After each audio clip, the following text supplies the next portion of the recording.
Fundación Desafío y Tejedora Manabita, con el apoyo de Fundación ATSIS y el Gobierno de Navarra, presenta Desafiando Paradigmas. Un saludo cordial a quienes nos están escuchando. Fundación Desafío en coordinación con Tejedora Manabita en el proyecto Articulando Estrategias para enfrentar la violencia sexual y el incesto en 9 cantones de la provincia de Manabí, financiado por el Gobierno de Navarra con el apoyo de la Fundación ATSIS. Estamos acá en un nuevo podcast, Desafiando Paradigmas. Es un podcast como hemos venido desarrollando últimamente con el tema de la violencia sexual y el incesto. Es un tema complicado, es un tema un poco delicado, pero hemos invitado a expertos, a expertas y personas muy queridas que con toda su generosidad nos están compartiendo lo que saben. Ahora tenemos a Nalda. Nalda es una compañera muy querida, activista feminista por los derechos humanos. Ella fue ex secretaria del Consejo Cantonal de Protección de Derechos de Santo Domingo de los Colorados y ahora participa y es muy activa en el movimiento de mujeres de Santo Domingo, ¿sí? Está muy próxima a terminar su carrera de Derecho, ¿no? Así es, también. ¿También? Sí. Y pues Santo Domingo la tiene ahí como un gran aporte a lo que todos son las políticas de protección a los derechos de niños, niñas y adolescentes, también de las mujeres.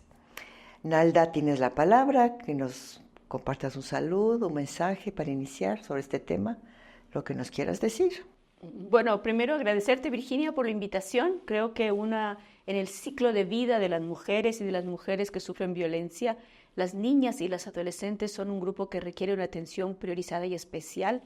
Y cuando hablamos de incesto y violencia sexual, generalmente nos referimos a que las mayormente afectadas son las niñas, así que un gusto poder conversar contigo de este tema. Sí, bueno, este es un tema que va a dirigirse específicamente a la prevención, ¿sí? Vamos a hablar del tema de la educación sexual integral, ese es un poco el marco en el que nos vamos a ubicar en este podcast, porque se ha hablado mucho de las consecuencias, de las respuestas, pero nos vamos a enfocar a quienes nos están escuchando en ese tema. Pensamos que la educación sexual integral es fundamental para enfrentar la violencia sexual y el incesto. La educación sexual integral empodera a los niños, empodera a las y los jóvenes, a la adolescencia, porque interviene de acuerdo a su ciclo de vida, ¿no? De acuerdo a su edad específica. No es estándar, no es que un solo contenido se imparte a todos los niños y niñas, es de acuerdo a cada edad, proporciona información clara. La educación sexual enseña a identificar y denunciar situaciones de abuso, que es algo muy importante, sobre todo en la niñez, porque la gente piensa que los niños y las niñas no entienden lo que está mal, y sí entienden lo que está mal. Y cuando la educación sexual les transmite eso, pues es importante para que puedan pedir protección. No tenemos educación sexual integral en el sistema educativo, o si tenemos, bueno, eso lo vamos a discutir ahora con Nalda. Antes de comenzar el diálogo, pues vamos a escuchar un testimonio que ilustra un poco la realidad de las víctimas, ¿no? Que sin tener información, sin tener apoyo, pues viven situaciones de tortura, ¿no? En relación a ser víctimas de violencia sexual y de incesto. Escuchemos el testimonio y continuamos con la conversación. En una población cerca de la ciudad, un grupo de estudiantes de medicina con su tutor realizaban prácticas en un centro de salud público. El tutor estaba explicando algo cuando una niña de alrededor de 12 años o un poco menos se acercó y muy directamente le dijo que quería decirle algo. La niña no tuvo vergüenza de hablar delante de los estudiantes y dijo muy claramente que su padre tenía relaciones sexuales con ella todos los días y que a ella no le gustaba. Que ya había informado en ese centro de salud y le habían ofrecido un implante para que no se quede embarazada y que era lo único que podían hacer. Que en su escuela no sabían nada y que ella no quería que su padre siga teniendo relaciones con ella. La niña estaba sola, su madre no vivía con ella. Ante esta situación, los estudiantes de medicina e incluso el tutor no supieron qué hacer. Se comunicaron con una abogada especializada en temas administrativos. La niña desperdició su valentía, pues en el centro de salud no la protegieron de la violencia. Lo único que le ofrecieron fue un anticonceptivo. Los futuros médicos perdieron la oportunidad de saber cómo se actúa en estos casos, y la escuela ni siquiera había notado la inmensa tristeza y hartazgo con el que la niña acudía a clases. Nunca supimos qué pasó con ella. Una organización de defensa de los derechos de los niños se interesó en el caso, pero como era fin de semana, se supone que había que esperar hasta el lunes. 2 violaciones más, y eso si el lunes hacían algo para protegerla y sacarla de allí. Bueno, este es un caso real, Nalda. Los casos que compartimos acá todos son reales, son de la vida cotidiana. ¿Qué pasó allí? ¿Qué pasó con esta niña? ¿Qué pasó con un sistema educativo, con un sistema de salud que no le da respuesta a una niña que es capaz de ir a un servicio de salud y pedir ayuda? O sea, ¿qué pasó ahí? La respuesta que le dieron es una respuesta totalmente inapropiada desde mi punto de vista. ¿Cuál es tu opinión? Bueno, yo creo que este es uno de muchos casos que nosotros conocemos quienes estamos, digamos, en estos temas todos los días.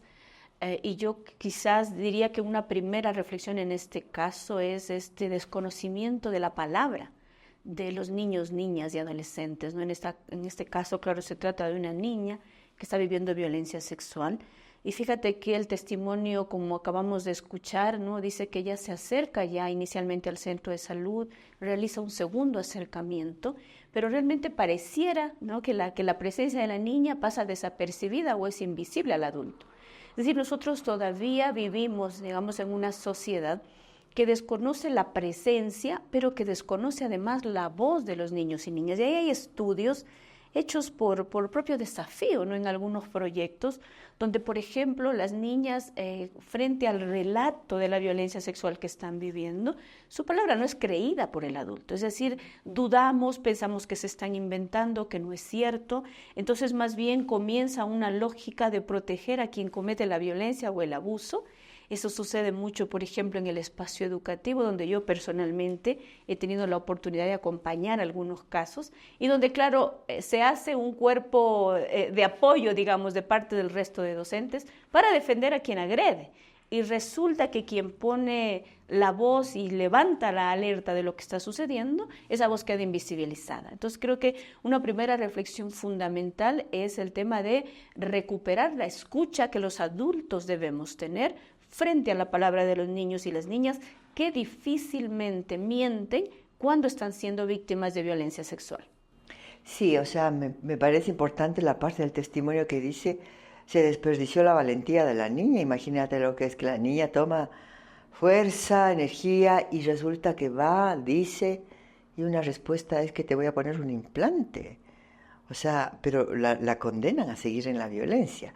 Y en el sistema educativo, en la escuelita donde ella está, pues este tema que debería ser un tema de estrategia para visibilizar la violencia sexual, para prevenir la violencia sexual, pararla, ¿cómo es que no se pudo? En el espacio educativo esta niña no fue protegida.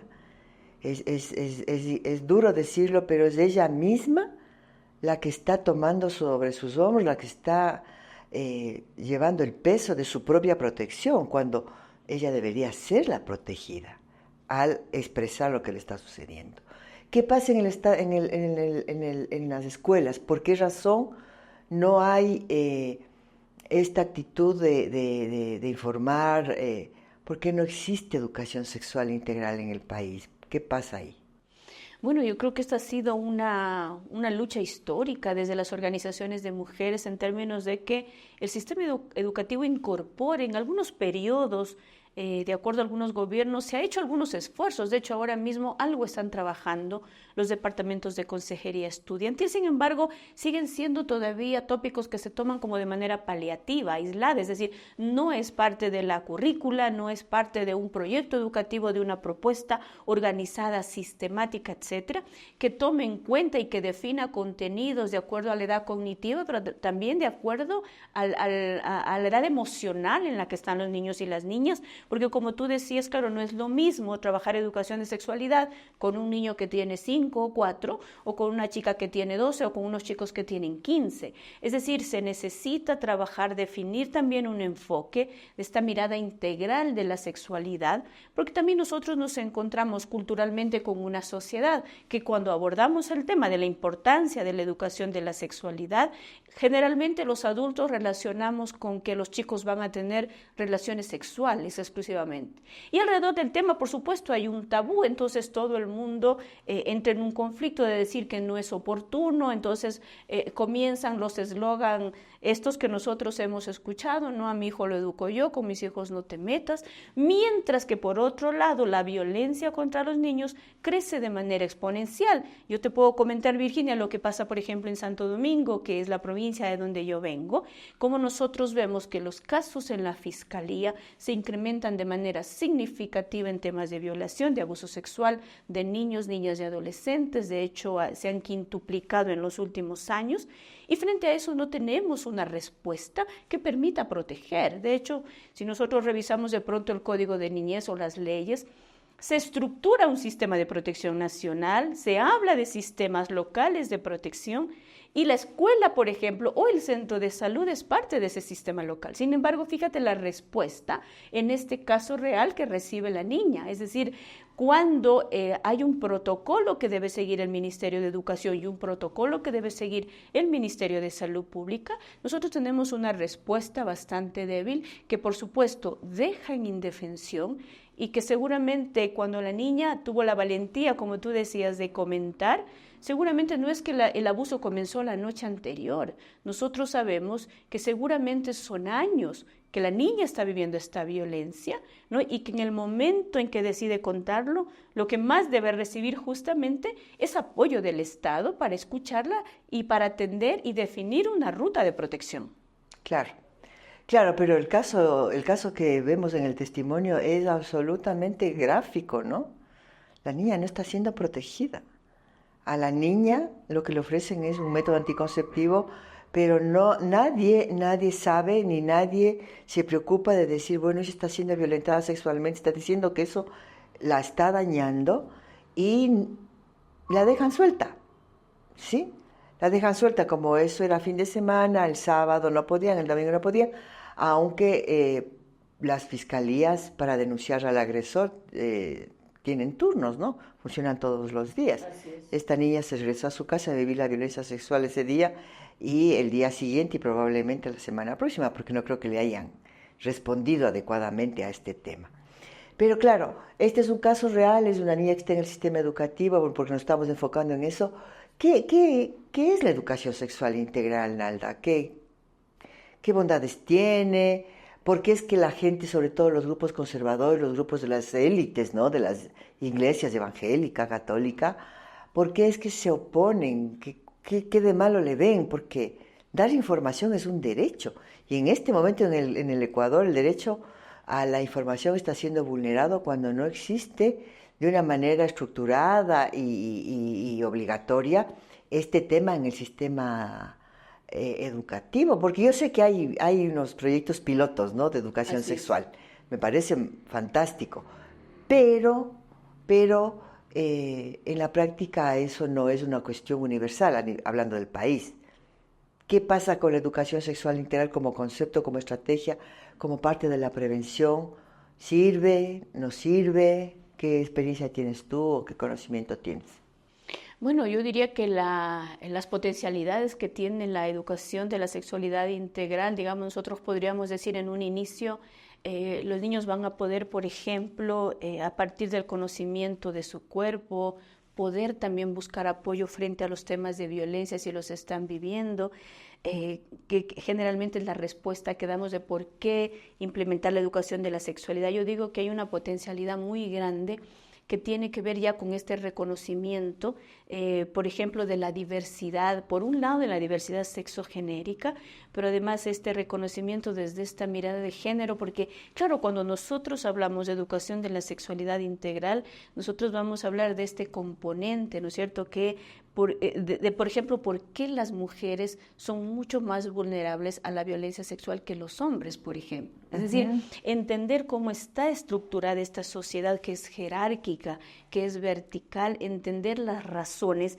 que colocan, por ejemplo, a las niñas en mayor riesgo de ser víctimas de violencia sexual, el poder hablar de estos proyectos de vida, porque claro, el tema de la educación de la sexualidad te permite trabajar mucho todo el tema de lo que es la gestión emocional, por ejemplo, con los niños y las niñas, y este tema pasa, por supuesto, por el tema del reconocimiento de su autonomía, de una autoestima, porque es muy complicado hablar, por ejemplo, desde una mirada absolutamente biologicista o legal que se quedaría corta. Nosotros cuando hablamos de la integralidad, nosotros hablamos de entender estos otros componentes que definen el ejercicio de la sexualidad. Entonces, claro, un niño o una niña que conoce, que está informado, también va a desarrollar herramientas de cómo protegerse, por ejemplo, es decir, con quién yo debo hablar, a quién debo acudir, y cuáles son esas caricias, ¿no es cierto?, donde yo tengo que estar alerta. ¿Cuál es el adulto que me protege? ¿Qué adulto en la escuela me protege en mi casa? ¿A dónde yo puedo acudir como niño o niña? Y claro, y como yo te decía también, porque otro tema, digamos que en el marco de las desigualdades que vivimos, está relacionado con el tema, por ejemplo, de las diversidades sexogenéricas. Es decir, la educación de la sexualidad también nos va a permitir y entender que la expresión de las sexualidades puede ser plural y que es diversa, y que en esa diversidad todas las personas merecen respeto por la manera en que se expresa. Porque claro, el tabú lo único que hace es profundizar las desigualdades y la violencia. Es decir, no queremos hablar, nadie quiere afrontar a un chico que es trans, a un chico que es gay, a una chica que es lesbiana, y que es una realidad que se vive en los colegios, por ejemplo. Es decir, trabajar desde los derechos humanos, desde el derecho a la igualdad y no discriminación que tenemos todas las personas, obviamente va a prevenir mucho todos, por ejemplo, las estadísticas de violencia que en este momento tenemos, porque los chicos van a tener información oportuna y científica, además, Virginia, porque otra cuestión fundamental en la educación de la sexualidad es que los chicos reciban información veraz, no fundamentada en mitos, ¿no es cierto?, cargadas de moralismos que por supuesto a nadie le permiten tomar las mejores decisiones. Exactamente. Sin embargo, en una sociedad patriarcal como la que vivimos, el hablar de educación sexual integral es como mala palabra, es una blasfemia, o sea, para los grupos conservadores, los grupos antiderechos, como los llamamos, para las élites, ¿no? Las élites religiosas que están muy de la mano del poder económico y del poder político también. ¿Tú cómo ves ya políticamente por qué es que la educación sexual integral no cuaja? Nos llega a ser un derecho ejercido, por lo menos en el sistema educativo, ya que las familias, los papás, las mamás, son incapaces y no tienen conocimiento, no digo incapaces en términos de que no puedan, pero tampoco a recibir información. Y la información que reciben, sobre todo de educación sexual, es que no está bien, ¿sí? Y el tema de qué obstáculos hay, o sea, cómo entender que el derecho a la información en esta parte tan importante de la vida cotidiana de las personas esté obstaculizado por un tema político, ¿no? ¿Qué pasa ahí? ¿Cómo enfrentarlo? ¿Qué hacer? Bueno, la arremetida de los grupos fundamentalistas frente a las luchas de las mujeres y a las propuestas que tenemos las mujeres para cambiar las desigualdades que vive nuestro país, que vivimos de manera planetaria, digamos, esos fundamentalismos se expresan en el Ecuador, pero se expresan también a nivel del mundo, ¿no? Yo creo que las mujeres en los últimos años hemos recibido esta arremetida, ¿no es cierto?, de los fundamentalismos religiosos, sobre todo en el sentido de no avanzar en los temas de derechos. Porque cuando nosotros hablamos de los temas de educación de sexualidad, nosotros hablamos obviamente de construir sociedades distintas, es decir, hablamos de construir relaciones entre hombres y mujeres que se definan por los temas de respeto hacia la igualdad que tenemos hombres y mujeres. Sin embargo, nuestra propuesta propuesta de consolidar, digamos, sociedades más definidas por el tema de la solidaridad, del apego, porque básicamente las luchas de las mujeres van de la mano, ¿no es cierto?, con transformar estas realidades de violencia.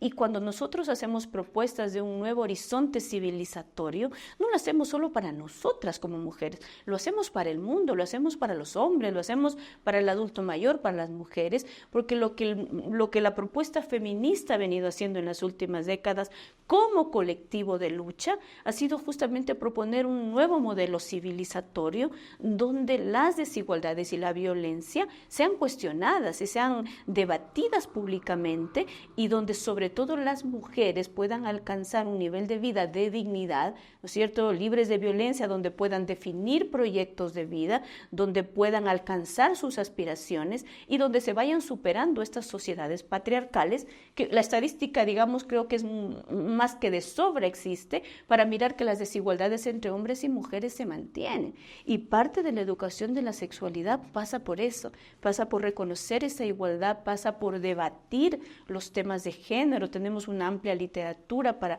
debatir ampliamente los temas de género y por qué necesitamos transformar las sociedades en las que vivimos. Tú has mencionado, ¿no es cierto?, estamos permeados por una cultura patriarcal que es la que va definiendo la manera en cómo se van tejiendo las relaciones, de la mano con un sistema económico, político, institucional, religioso, que define la manera en que vivimos. Entonces, eso es lo que las mujeres estamos cuestionando. Y de hecho, bueno, tenemos una arremetida contra la que tenemos que luchar y hemos tenido que luchar desde hace décadas. Claro, y frente a esa realidad, a eso que tú planteas, que es parte de los procesos que las mujeres hemos ganado con mucho trabajo, con luchas de años, vemos que hay una tosudez, ¿no? Una tosudez de los gobiernos, sobre todo estos gobiernos de derecha, ahora que estamos viendo en la ultraderecha asomarse. ¿Cómo no entender que por ahora lo único que estamos haciendo, la única respuesta que da el Estado, y a veces una respuesta parcial, porque tampoco hay todos los recursos que se deberían tener, es la respuesta al delito ya consumado?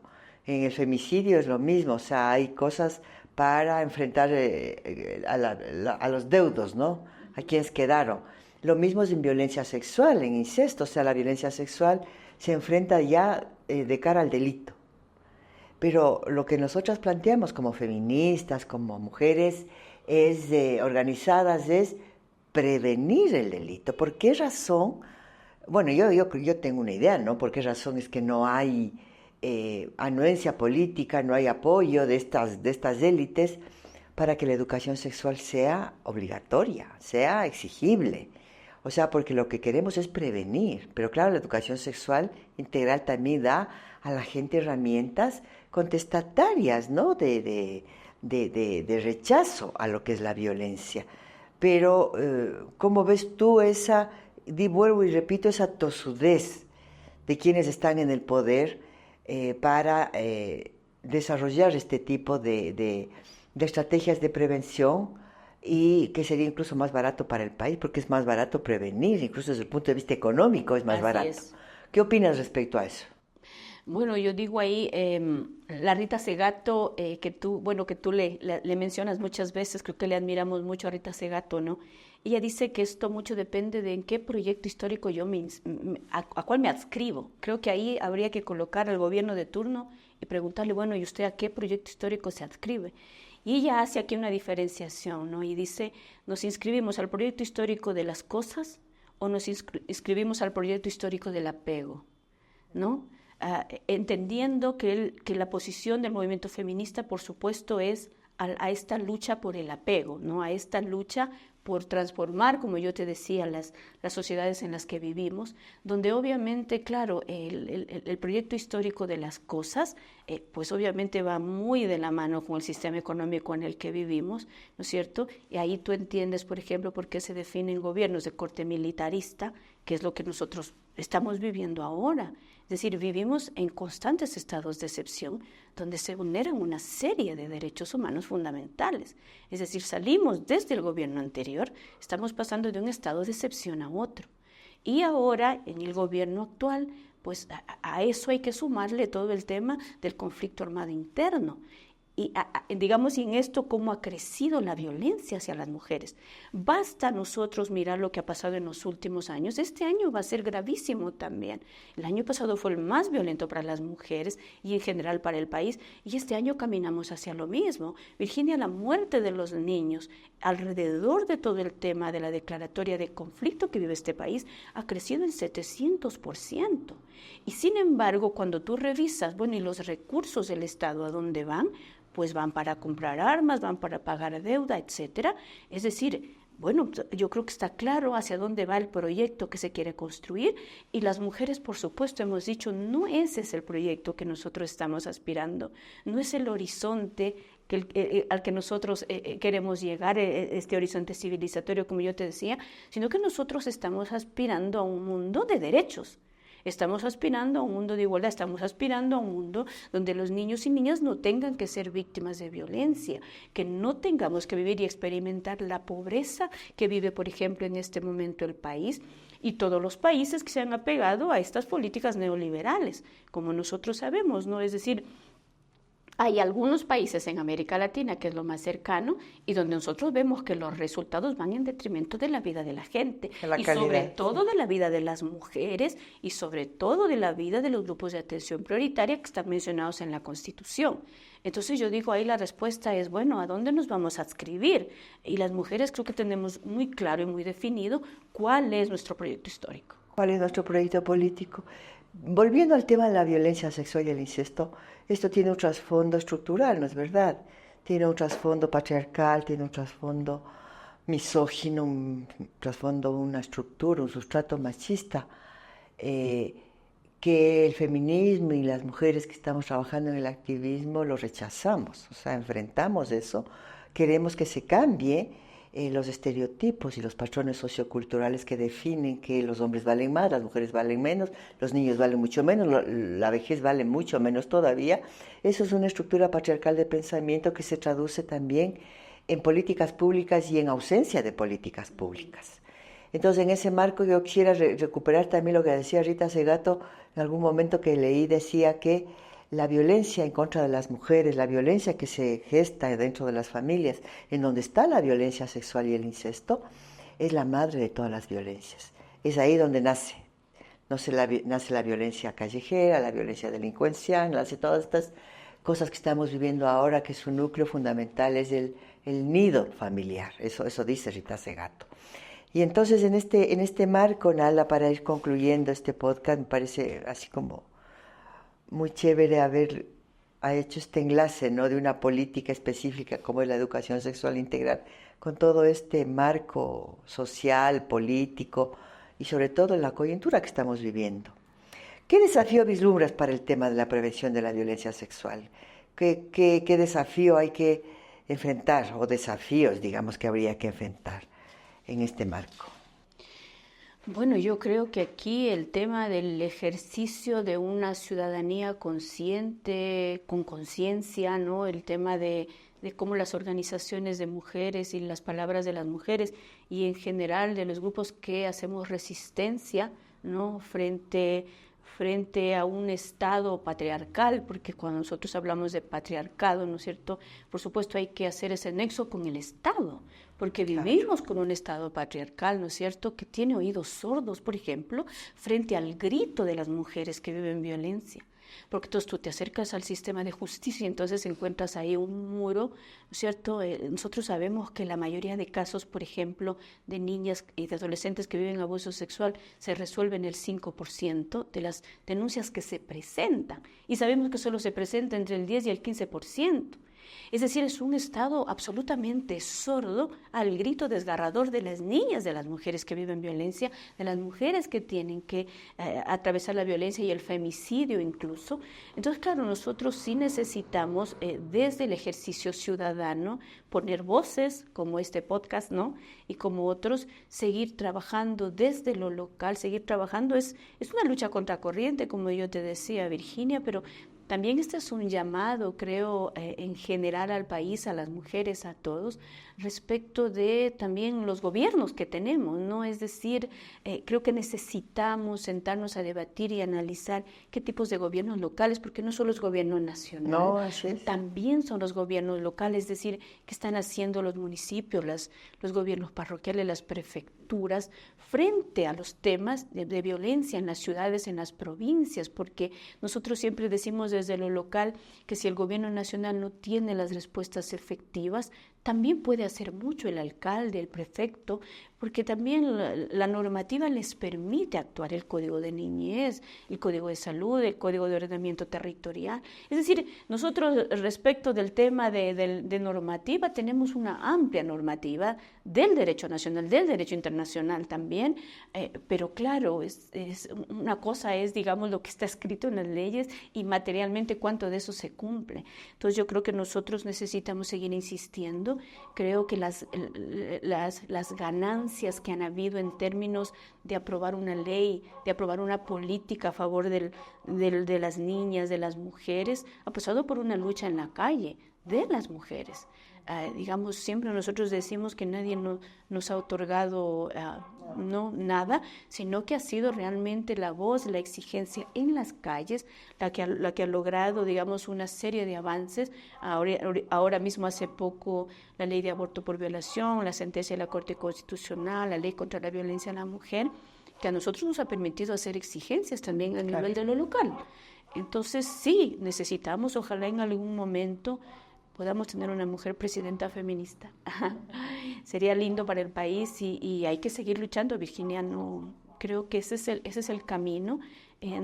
Cada vez se juntan más jóvenes y eso realmente es la esperanza para quienes trabajamos mucho tiempo en esto, y cada vez hayan más jóvenes con claridad, y no solo las chicas, los chicos también, ¿no? Los hombres también tienen que repensar esa masculinidad que es la que nos lleva a estructurar sociedades patriarcales donde la violencia persiste, ¿no? Entonces, aquí tenemos todavía mucho que pensar, mucho que debatir, pero creo que tenemos también mucho por hacer, todavía hay mucha esperanza en lo que podemos conseguir a futuro.